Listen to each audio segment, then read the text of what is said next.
সে।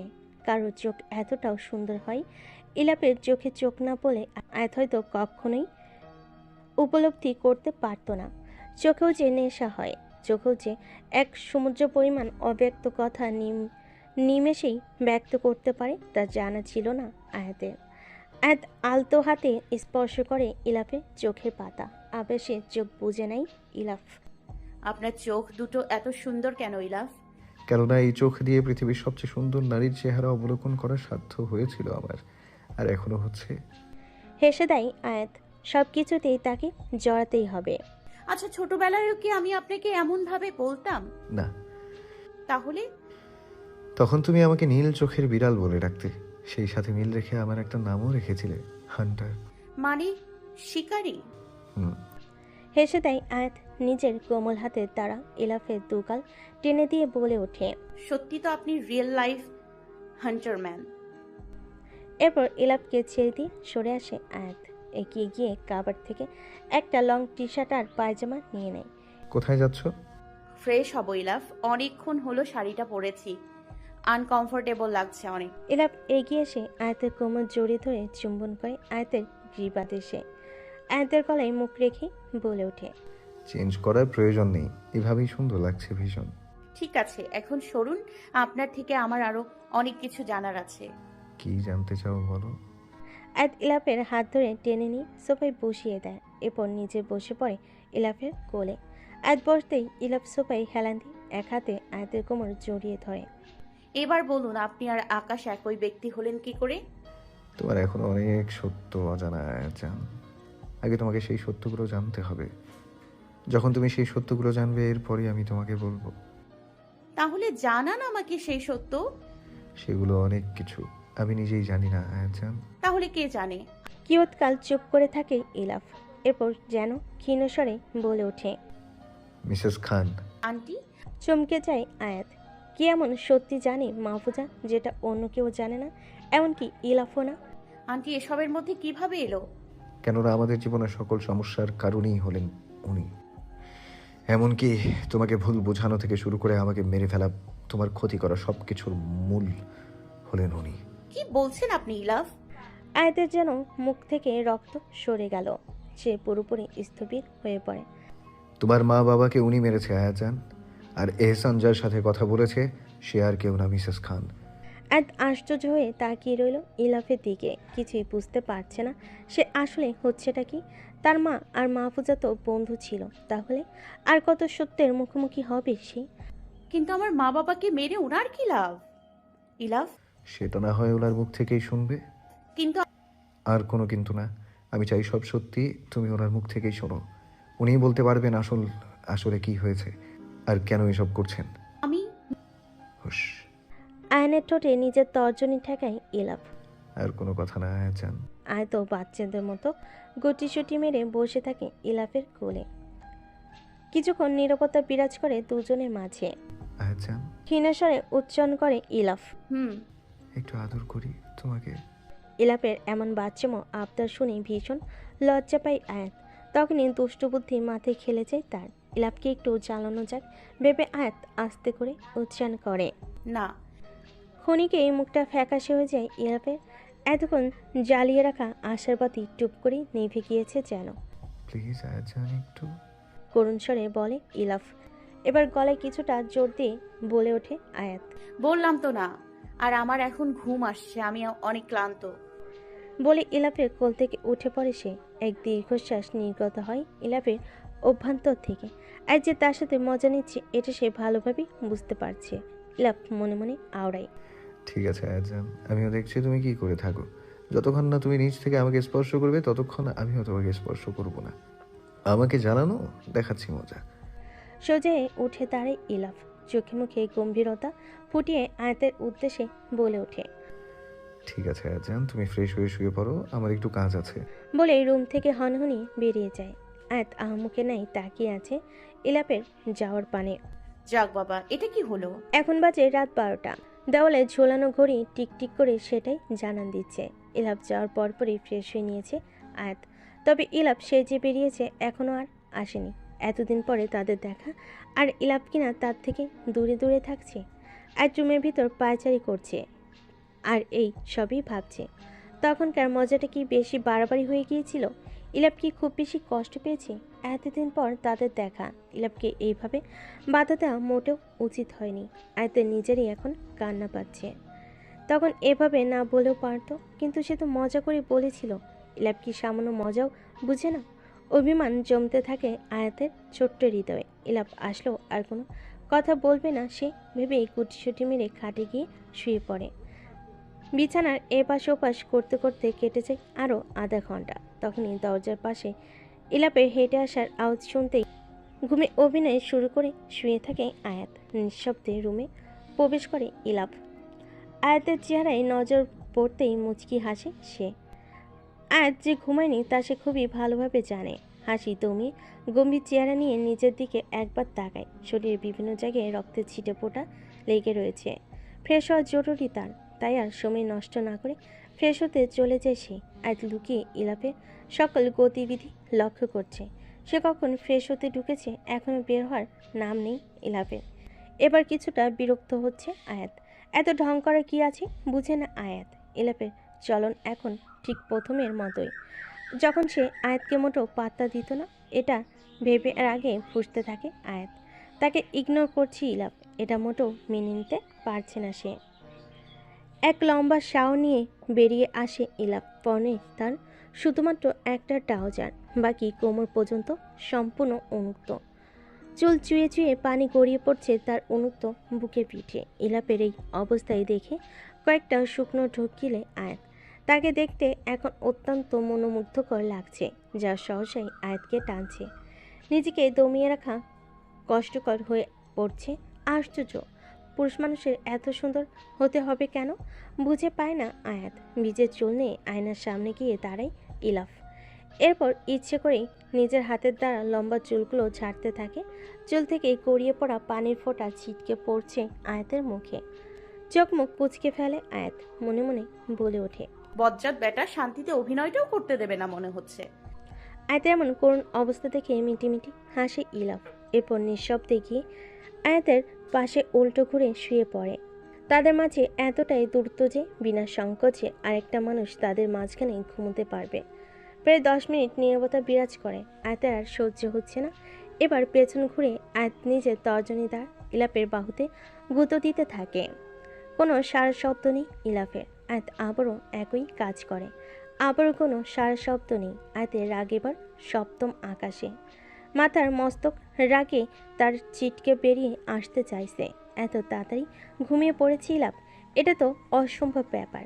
এবার নিজের রাগ নিয়ন্ত্রণ করতে না পেরে ইলাপের বাহুতে নিজের সর্বশক্তি দিয়ে সজোরে এক কামড় বসিয়ে দেয় আয়াত। চমকে ওঠে ইলাফ। কি করছো আয়াজান, ছাড়ো। আয়াতের ছাড়ার কোনো নাম গন্ধ নেই। সে আরও জোর লাগিয়ে কামড় বসে। তবে ইলাপ এবার শান্ত চোখ বন্ধ করে নিয়েছে। নিজের মুখে নোনতা স্বাদ অনুভূত হতেই ছেড়ে দেয় আয়াত। চামড়া ছিলে রক্ত বের হচ্ছে কামড় দেওয়ার জায়গাটা থেকে। নিজের হিতাহিত জ্ঞান ফিরতেই চোরের মতো কাচুমুচু করতে থাকে আয়াত। তৎক্ষণাৎ কিছু বুঝে ওঠার আগেই আয়াতকে বিছানায় ফেলে আয়াতের দুহাত নিজের হাতের দ্বারা আবদ্ধ করে নেয় ইলাফ। এরপর সেও কামড় বসিয়ে দেয় আয়াতের গ্রীবাদেশে। আহ ছাড়ুন ইলাফ, লাগছে। আমি দুঃখিত, এতটা জোরে কামড় দেওয়া উচিত হয়নি আমার। ছাড়ুন ইলাফ প্লিজ। ব্যথায় ছটফট করতে থাকে আয়াত। চোখের কান্নিস বেয়ে 2 ফোঁটা অশ্রু গড়িয়ে পড়ে তার। কামড় দেওয়ার জায়গায় পরপর কয়েকটা চুমু খেয়ে ছেড়ে দিয়ে আয়াতের দিকে তাকায় ইলাফ। নিজের খাড়া নাকের সাথে আয়াতের নাক ঘষে বলে, এবার হিসেব বরাবর। চোখ খুলে তাকাই আয়াত। আপনি ইচ্ছে করে তখন থেকে আমার সাথে এমন করেছেন, তাই না? তুমি তো বলেছিলে তুমি ক্লান্ত, ঘুমোবে। আয়াতের চোখের কোণ বেয়ে পানি গড়িয়ে পড়ে। ইলাপের অপেক্ষা তার একদমই সহ্য হয়নি। ইলাপের উপেক্ষা তার একদমই সহ্য হয়নি। ভীষণ কষ্ট পেয়েছে সে। আমি তো মজা করেছিলাম, আর আপনি কিনা সত্যি সত্যি। আর কিছু বলতে পারে না আয়াত। তার আগে ইলাপ তার ঠোঁট জোড়া আবদ্ধ করে নেয় নিজের ঠোঁটের দ্বারা। সযত্নে আয়াত জড়িয়ে নেয় ইলাপকে। নিজেদের মধ্যকার সকল দূরত্ব ঘুচিয়ে দিবে আজ। আবারও মিলেমিশে একাকার হয়ে যাবে তাদের দুটো সত্তা। এতদিনে দুঃখ, একাকিত্ব, বেদনা সব আজ ভালোবাসায় আবেশিত হবে। দুজনেই হারিয়ে যাবে এক সুখের রাজ্যে। বর্তমান আয়াতকে পিছন থেকে জড়িয়ে ধরে দাঁড়িয়ে আছে ইলাফ। আয়াত নিশ্চিন্তে নিজের মাথাটা এলিয়ে রেখেছি ইলাফের বুকে। এবার আয়াতের চোখ যায় রুমের কোণে রাখা একটা বড় সাইজের মোমের মূর্তির উপর, যা দেখে চকচক করে ওঠে আয়াতের চোখটা। মুখে ফুটে ওঠে এক বিস্তর হাসি। মোমের মূর্তিটির দিকে তাকিয়ে ভাবনায় ডুবে যায় আয়াত। সেদিন মাহফুজার লাশকে আয়াত কোনোভাবেই বিভক্ত করেনি, সম্পূর্ণ অক্ষত রেখেছিল। এমনকি সে মাহফুজার লাশকে মাটিতে পুঁতেও দেয়নি, বরং এক অভিনব পদ্ধতি অনুসরণ করে রেখে দিয়েছে সে লাশ। সেদিন মাহফুজার হৃৎপিণ্ড ছিঁড়ে ফেলে দেওয়ার পর আয়াত একটা বড় সাইজের সুচ হাতে নেয়। সুই সুতা নিয়ে আবারও কাজে লেগে পড়ে। কাপড় সেলাই করার মতো সেলাই করতে থাকে মাহফুজার বুকের কাটা অংশ। সেলাই শেষে ডেড বডিটাকে টেনে দাঁড় করে একটা স্ট্যান্ডের সাথে বেঁধে দেয় ভালো করে, যাতে পড়ে না যায়। এরপর চলে যায় মোম গলানোর কাজে। উদ্দেশ্য মোমের পুতুল বানানো। মাহফুজার বডি দিয়ে আয়াত মোমের পুতুল বানাবে, এরপর সেটা নিজের কাছে রেখে দেবে সযত্নে। এটাই হবে মাহফুজার শাস্তি। আয়াত ব্যস্ত হয়ে পড়ে মূর্তি তৈরির উদ্দেশ্যে। বিশাল একটা বড় পাত্রে মোম গলাতে শুরু করে আয়াত। মৃদু তাপে মোমগুলো খুব যত্নে গলে যেতে থাকে। আয়াত এমনভাবে মোমগুলো গলাতে থাকে যাতে পুড়ে না যায়। মাহফুজার বডি দিয়ে তৈরি মোমের মূর্তি দিয়ে আয়াত ঘর সাজাবে। মোমগুলো গলে যেতেই আয়াত সাবধানতার সহিত একটি পাত্রে কিছুটা গলিত মোম তুলে নেয়। মোমের পাত্র হাতে এগিয়ে যায় মাহফুজার বডির দিকে। অত্যন্ত নিরাপত্তার সহিত মোমগুলো ঢালতে থাকে মাহফুজার বডির ওপর। এরপর কাজ করার আগে আয়াত নিজের সম্পূর্ণ শরীর ঢেকে নেয় ফরেনসিক ডাক্তারদের মতো। পুরো শরীরে অ্যাপ্রন পেঁচিয়ে হাতে গ্লাভস পরে নেয়। এক বিশাল পাত্রের সব কিছু মোমে ধীরে ধীরে মাহফুজার শরীর ঢালতে থাকে। মোমগুলো বডিতে পড়তে শক্ত মাহফুজার শরীর ঢেকে দিতে থাকে, যেন মোমগুলো গ্রাস করছে মাহফুজার শরীরকে। নিজেদের খোলসে আবৃত করে ফেলছে তাকে, যে খোলস থেকে মাহফুজা কখনোই বের হতে পারবে না। যদিও এই প্রসেসে মাত্র কয়েকদিন বা কয়েক মাসই মাহফুজার শরীর অক্ষত থাকবে, এরপর নষ্ট হতে শুরু করবে, তবুও আয়াত এটাই করবে। কতদিনের জন্য হলেও সে এটা নিজের কাছে রাখবে, এরপর না হয় পুঁতে দিবে কোথাও। মোম ঢালা শেষের পর্যায়ে এলে আয়াত একটা তুলি হাতে নেয়। এরপর অল্প অল্প করে গলিত মোম ঢালতে থাকে মাহফুজার মুখের উপর, আর তুলির সাহায্যে চোখ মুখের শেপ দিতে থাকে। সম্পূর্ণ কাজ শেষ করে আয়াত তাকায় মূর্তিটার দিকে। একেবারে জীবন্ত মূর্তি মনে হচ্ছে। আয়াত এক বিস্তর হেসে কক্ষের উপরের দিকে তাকায়, যাতে কেবল সিলিং আর কিছু লাইট নজরে আসছে। তবু হাসে আয়াত, কিছুটা জোর গলায় বলে, দেখো তোমরা সবাই, তোমাদের সবার মৃত্যুর প্রতিশোধ নিয়েছি আমি। নৃশংস মৃত্যু দিয়েছি তোমাদের খুনিকে, যে কিনা তোমাদের সকলের খুশি কেড়ে নিয়েছিল, আলাদা করে দিয়েছিল তোমাদের ভালোবাসা থেকে, আমাদের থেকে। নিশ্চয়ই খুশি হয়েছে তোমরা, তোমাদের রূহ নিশ্চয়ই এখন শান্তি পেয়েছে। এক স্বস্তির নিঃশ্বাস নির্গত করে নিজের ভাবনা থেকে বেরিয়ে আসে আয়াত। বাবা এখন কেমন আছে ইলাফ? আগের থেকে কিছুটা ভালো। মাহফুজার ঘটনা ও সকল কার্যক্রমের কথা শুনে সহ্য করতে পারেনি জামশেদ। কত বড় অন্যায় করেছে ভেবে সে অনুশোচনায় ভুগতে থাকে। অত্যাধিক মানসিক চাপ সহ্য করতে না পেরে ব্রেন স্ট্রোক করে সে, যার ফলে মানসিক ভারসাম্য হারিয়ে ফেলে। তবে ডাক্তার বলেছে উন্নত চিকিৎসার ফলে জামশেদ আবার আগের মতো সুস্থ স্বাভাবিক হয়ে যাবে। তবে এটা অনেক সময় সাপেক্ষ ব্যাপার। বর্তমানে জামশেদ এখন লন্ডনে চিকিৎসাধীন অবস্থায় রয়েছে। ইলাপের লোকজন তার দেখাশোনা করছে। ইলাফ, অনেকদিন তো হলো, এবার তো অন্তত বলুন যে আপনি আর আকাশ একই ব্যক্তি হলেন কিভাবে। এই সত্যিটা জানার জন্য হাঁসফাঁস করছে আমার ছোট্ট হৃদয়। বলুন না ইলাফ, আপনি আর আকাশ একই ব্যক্তি হলেন কিভাবে? কিয়ৎকাল চুপ থাকে ইলাফ, এরপরই বলে ওঠে, বলবো, তবে একটা শর্তে। পিছনে ঘুরে থাকায় আয়াত প্রশ্নতর দৃষ্টি নিক্ষেপ করে জিজ্ঞেস করে, কি? আগে চুমু খাওয়া আমাকে। ধপ করে জ্বলে ওঠে আয়াতের মাথা। এই বজ্জাত ব্যাটার মাথায় সারাদিন খালি এসবই ঘুরতে থাকে। রাগে ফুঁসতে থাকে আয়াত। ইলাপের বুকে মৃদু ধাক্কা দিয়ে বলে ওঠে, আপনার কাহিনী আপনার কাছে রাখুন। বলে সেখান থেকে চলে যেতে নেয় আয়াত। আয়াতের বাহু ধরে নিজের দিকে টেনে আনে ইলাপ। এরপর বাচ্চাদের মতো মুখ করে বলে ওঠে, এত রাগ করো কেন বউ? একটা চুমুই তো চেয়েছি, বেশি কিছু কি? ফোঁস করে একটা নিঃশ্বাস ছাড়ে আয়াত। সব দিব, আগে আমাকে সব বলুন। প্রমিস? হ্যাঁ, প্রমিস। আয়াতের হাত ধরে বারান্দায় থাকা সোফায় বসে পড়ে ইলাফ। আয়াতকে বসে নিজের কোলের উপর, এরপর জোরে জোরে দুটো শ্বাস নিয়ে বলতে শুরু করে। তোমার জন্মদাত্রী মা মানে দিলরুবা আন্টি আর আমার মা ছিলেন খুব ভালো বন্ধু। দিলরুবা আন্টির পরিবার আর আমার মায়ের পরিবারের সখ্যতা ছিল বহু পুরনো। বলতে গেলে তারা একে অপরের খুব কাছের ছিল। আমার যখন একটু বোঝার বয়স হয়ে উঠেছিল তখন আমি প্রায় সময় দেখতাম দিলরুবা আন্টি আমার মায়ের সাথে দেখা করতে আসতো। বাবা যেহেতু সবসময় অফিসের কাজে ব্যস্ত থাকতো, সেহেতু মাকে তেমনভাবে সময় দিতে পারতো না। এই সময়টাতে মা ভীষণ একা হয়ে পড়ে। তখন দিলরুবা আন্টি এসে মাকে সময় দিত। তখন থেকে আন্টি আমাকে ভীষণ ভালোবাসতো আর আমিও আন্টিকে ভীষণ ভালোবাসতাম। অনেক কাছের হয়ে গিয়েছিল আন্টি, একেবারে মায়ের মতন। এরপর একদিন মা আমাকে জানায় দিলরুবা আন্টির নাকি একটা পুতুল বাচ্চা হয়েছে আর আমরা সকলে মিলে তাকে দেখতে যাব। যদিও তখন এসব বিষয়ে এতটাও বোধগম্য হতো না, তবে আমাদের মাঝে যে আরও একজন নতুন সদস্য যুক্ত হয়েছে সেটা খুব ভালোভাবে বুঝতাম। সেদিন যখন শুনলাম যে আন্টির একটা পুতুল বাচ্চা হয়েছিল, সেদিন আমি দেখতে যাওয়ার জন্য অনেক বায়না ধরেছিলাম। সবাই আমাকে অনেক বুঝিয়েছিল যে তার পরের দিন দেখতে যাবে, কিন্তু আমি কারো কথাই শুনিনি। মরা কান্না জুড়ে দিয়েছিলাম সেদিন। মা তো সেদিন আমাকে দেখে অবাক হয়ে গিয়েছিল, কেননা ছোটবেলা থেকে আমি অনেক শান্তশিষ্ট ছিলাম।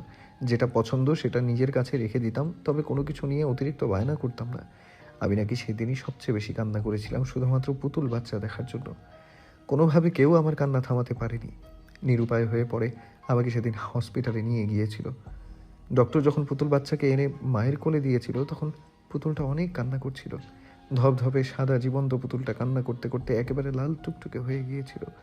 তখন বাচ্চাটার সাথে আমিও কান্না করা শুরু করে দিয়েছিলাম। আমার কেন জানি ভীষণ কষ্ট হচ্ছিল। দুজনের একই সাথে কান্না মুহূর্তেই পুরো রুম জুড়ে এক শোরগোল ফেলে দিয়েছিল। নার্স এসে বাচ্চাটাকে নিতে গেলে আমি আরও বেশি চিৎকার দিয়ে কান্না শুরু করে দিই, যার কারণে বিরক্ত হয়ে নার্স কিছুটা দূরে সরে যান। এরপর আমি কান্নারত অবস্থায় এগিয়ে যাই বাচ্চাটার দিকে। আলতোভাবে আমার একটা হাতে তর্জনী আঙ্গুল গলিয়ে দেই তার হাতের মুঠোয়। আশ্চর্যজনকভাবে বাচ্চাটা মুহূর্তেই কান্না থামিয়ে দেয়, যা দেখে সকলে এক স্বস্তির নিঃশ্বাস ছাড়ে। আমিও কান্না থামিয়ে দিয়ে ফ্যাল করে তাকিয়ে থাকি বাচ্চাটার দিকে। আমার স্পর্শে তার কান্না থেমে গেছে এই ব্যাপারটা বুঝতেই ফিক করে হেসে দিই আমি। এরপর মনোযোগ দিয়ে বাচ্চাটাকে দেখতে থাকি। ছোট ছোট চোখ, পাতলা ছোট দুটি ঠোঁট, ধবধবে ফর্সা গায়ের রং, যেন কোনো মোমের পুতুল সে। সামান্য স্পর্শে গলিত হয়ে পড়বে। সেই ছোট্ট চেহারার দিকে তাকিয়ে আমি এক অদ্ভুত টান অনুভব করেছিলাম সেদিন। ভীষণ খুশি খুশি লাগছিল আমার সেই মায়াময়ী চেহারা দেখে। আমার খালি একটা কথাই মাথায় এসেছিল, চাঁদ। মা আমাকে অনেক গল্প শোনাতো, যেখানে চাঁদের অনেক সৌন্দর্যের বর্ণনা থাকতো। চাঁদের সৌন্দর্য, চাঁদের আলো, আরও অনেক কিছুই। তখন আমার কাছে পৃথিবীর সবচেয়ে সুন্দরতম জিনিসগুলোর মধ্যে একটি ছিল চাঁদ। আর সেই বাচ্চা মেয়েটাকে আমার কাছে মনে হয়েছিল আকাশ থেকে ছিটকে চলে আসা একটি চাঁদ। চাঁদ ডাকটা তখন উপস্থিত সবার ভীষণ পছন্দ হয়েছিল, তাই তখনই সেই নামটা রাখা হয়। এরপর সবাই মিলে তার নাম রাখে ফাউজিয়া আনান চাঁদ। আয়াত খুব মনোযোগ দিয়ে শুনছিল ইলাফের কথা। ইলাফ থামতেই বলে ওঠে। তার মানে সেই বাচ্চাটা আমি ছিলাম? সে পুতুল বাচ্চাটা তুমি ছিলে আয়া চাঁদ। এরপর? ইলাফ আবার একটা গভীর শ্বাস নিয়ে বলতে শুরু করে। এরপর আন্টি বেশিরভাগ সময়ই তোমাকে নিয়ে আমাদের বাসায় চলে আসতেন, কেননা তিনিও একা ছিলেন, তাই তোমাকে সামলানো কিছুটা কষ্টকর হয়ে যেত। এভাবেই কেটে যায় 2 বছর। তুমিও একটু একটু করে হাঁটা শুরু করো, কথা বলার চেষ্টা করতে থাকো। তোমার ছোট্ট ছোট্ট পা দিয়ে যখন হাঁটতে, তখন তোমাকে ভীষণ আদুরে লাগতো। আমিও তোমাকে ছাড়া কিছুই বুঝতাম না, আর তুমিও বারবার আমার কাছে চলে আসতে। এর মাঝে এহসানের সাথে আবার বড় মালিন্য শুরু হয়। সে চাইতো তুমি তার কাছে যাও, তার সাথেও একটু খেলা করো, কিন্তু আমার একটুও সহ্য হতো না। অন্য কেউ তোমার সাথে কেন মিশবে? আর তুমিও এহসানের সাথে মিশতে চাইতে না আমার কারণে, যার জন্য ধীরে ধীরে এহসান আর আমার মধ্যে দূরত্ব তৈরি হতে থাকে। এর কিছুদিন পরে মা আমাদের ছেড়ে চলে যায়। মায়ের ওপর আমার অনেক অভিমান জমেছিল। ভীষণ কষ্ট পেয়েছিলাম আমি। ভাবতাম মা ইচ্ছে করে আমাদের ছেড়ে চলে গিয়েছে। আমার মায়ের দেয়া নাম ছিল সায়ান ইতিজাজ ইলাফ, তবে আমার আরেকটা নাম ছিল আকাশ, যেটা আমার দাদু রেখে দিয়েছিল আগে থেকে। তিনি অনেক আগেই ঠিক করে রেখেছিলেন যদি তার কোনো নাতি হয় তাহলে তার নাম রাখবে আকাশ, যেন নামের মতো গুণ তার ভেতরেও ফুটে ওঠে। আকাশের মতো যাতে সুবিস্তীর্ণ হয় সে, সকলকে যেন ছায়ার মতো আগলে রাখে। মা চলে যাওয়ার পর আমি ঠিক করে ফেলি মায়ের দেয়া নামে আর কেউ ডাকবে না আমাকে। এই নামে ডাকলে আমার সব সময় মায়ের কথা মনে হতো।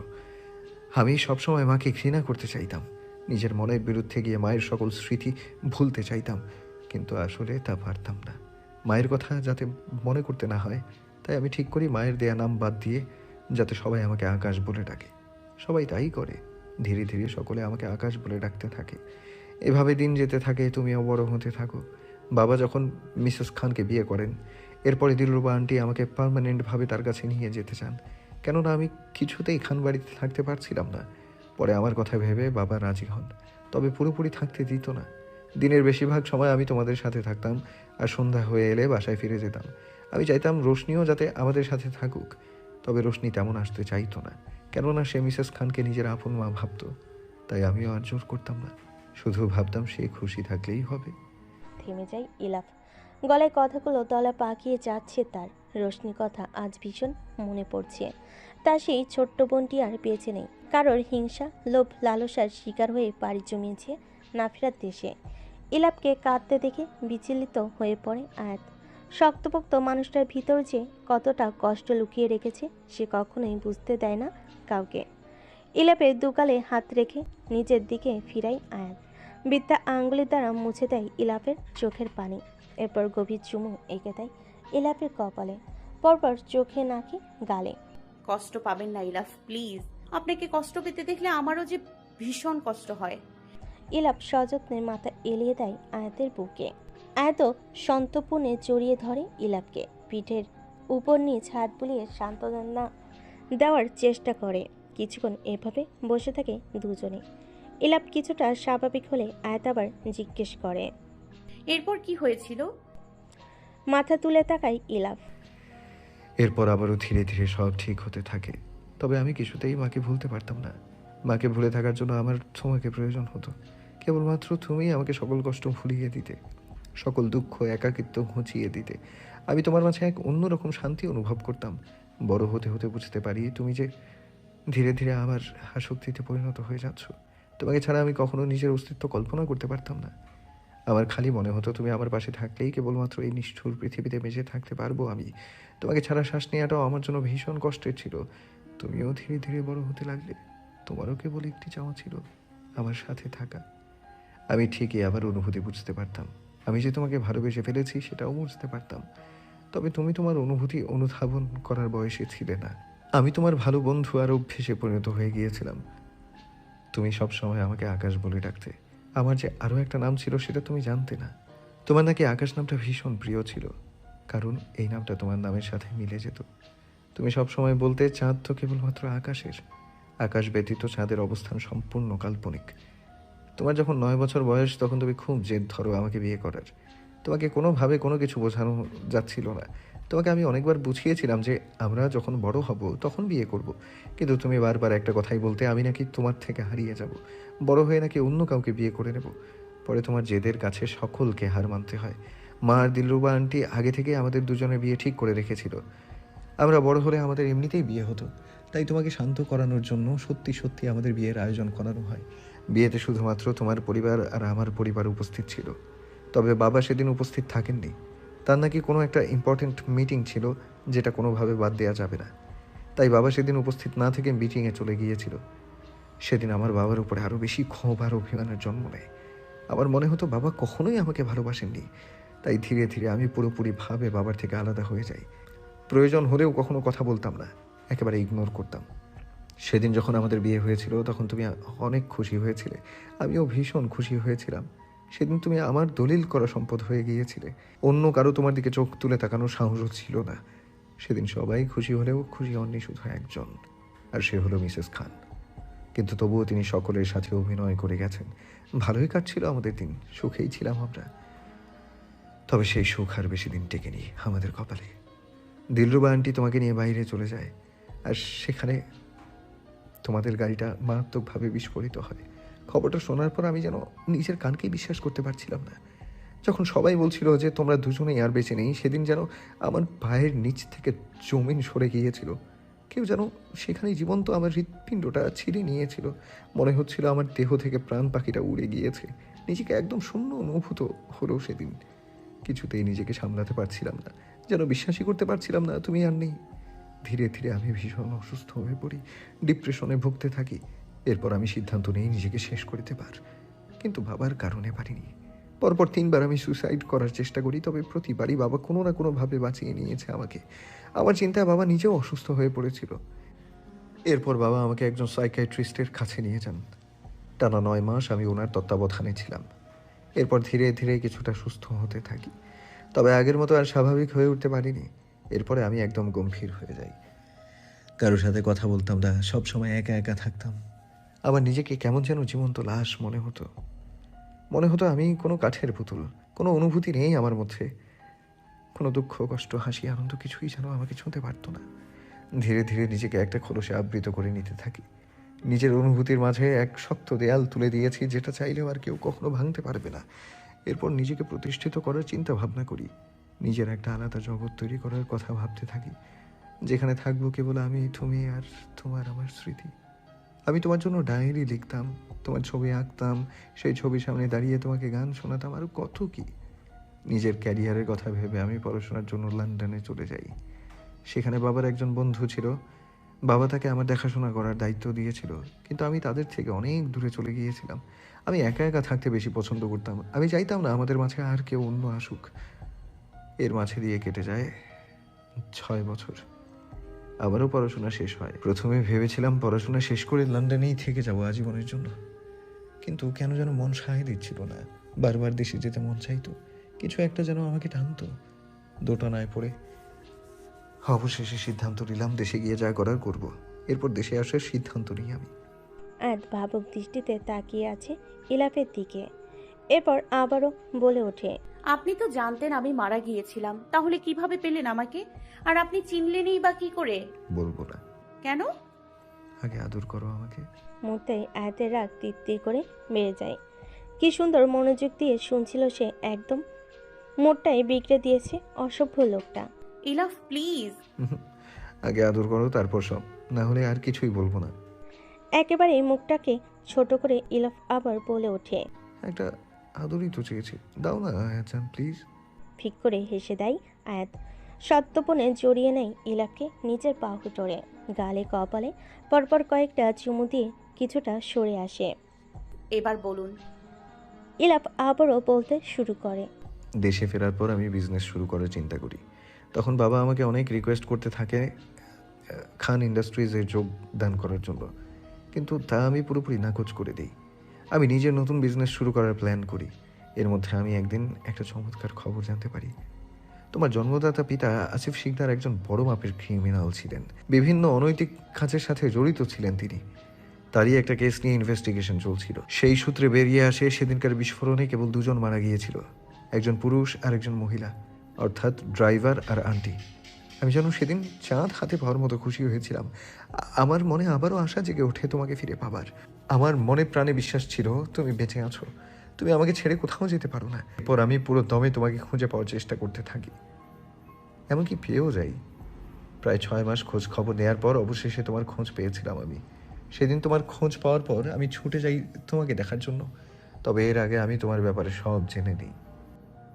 যে ডক্টরের আন্ডারে তুমি ছিলে সে আমাকে তোমার ব্যাপারে সব ডিটেলস পুঙ্খানুপুঙ্খভাবে দিয়েছিল।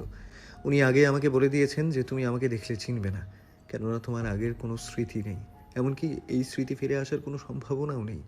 শুধুমাত্র ঝাপসা কিছু মনে থাকবে তোমার, যেগুলো তোমার অন্তরে গভীরভাবে দাগ কেটেছে। এমন কিছু মুহূর্ত হয়তো মাঝে মাঝে মনে পড়বে তোমার, তবে পুরো স্মৃতি কখনোই ফিরবে না। সেদিন খুব কষ্ট পেয়েছিলাম আমি। আমার চাঁদ আমাকে চিনবে না, এ কেমন কথা? আমি ভেবেছিলাম তোমাকে সব সত্যি বলে দিব, তাহলে তুমি আমাকে মনে করতে পারবে। কিন্তু ডক্টর আমাকে পুরোপুরিভাবে নিষেধ করে দেয়।